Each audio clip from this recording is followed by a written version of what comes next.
Assalamualaikum warahmatullahi wabarakatuh. Apa kabar anak-anak? Insya Allah semua dalam keadaan sehat walafiat. Pagi ini bertemu kembali dengan Ibu Irma dalam pembelajaran IPS. IPS kali ini kita akan membahas tentang manfaat sumber daya alam. Minggu sebelumnya kita sudah membahas tentang sumber daya alam. Sumber daya alam itu terbagi menjadi dua. Sumber daya alam yang dapat diperbarui dan sumber daya alam yang tidak dapat diperbarui.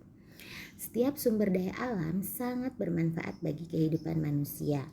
Manusia memanfaatkan sumber daya alam untuk memenuhi kebutuhan sandang, pangan, dan papan.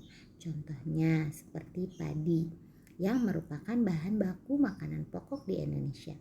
Padi ditanam oleh petani. Jadi petani sangat berjasa karena menyediakan bahan baku makanan. Nah, sumber daya alam di Indonesia ini sangat beragam. Keberagaman ini dipengaruhi oleh bentang alam di suatu wilayah. Misalnya, sumber daya alam sayur dan buah-buahan yang terdapat di dataran tinggi.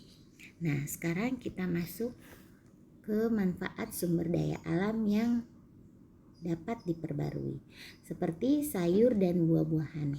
Sayur dan buah-buahan manfaatnya mempunyai manfaat sebagai bahan pangan sehari-hari, komoditi yang memiliki nilai ekonomi, jual beli, kemudian bahan baku berbagai olahan makanan seperti keripik, selai, dan manisan. Nah, kemudian tanah liat yang memiliki nilai ekonomi.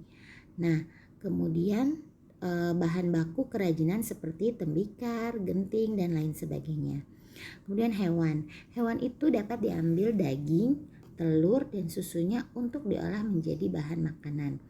Nah, hewan juga tenaganya dapat membantu pekerjaan manusia seperti kerbau untuk membajak sawah. Nah, kemudian hewan kotorannya juga dapat diolah menjadi pupuk organik tanaman. Selanjutnya, manfaat sumber daya alam yang tidak dapat diperbarui seperti batu bara. Manfaatnya bahan bakar untuk beberapa jenis alat transportasi, bahan baku untuk industri baja, sumber energi pembangkit listrik. Nah, sedangkan minyak bumi manfaatnya sebagai bahan bakar untuk mesin atau kendaraan. Bahan baku yang dapat diolah menjadi gas seperti LPG, penghasil serat untuk bahan baku tekstil yaitu nilon.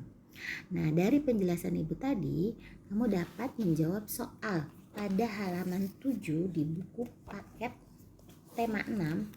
Di sini kamu bisa menjawab soalnya dari materi yang Ibu baca atau boleh juga dari teks bacaan yang ada di buku. Kamu jawab soalnya nomor 1, nomor 2, dan nomor 3. Boleh langsung di buku paket, boleh juga di buku tugas.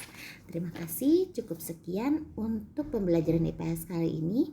Kurang lebihnya mohon maaf. Assalamualaikum warahmatullahi wabarakatuh.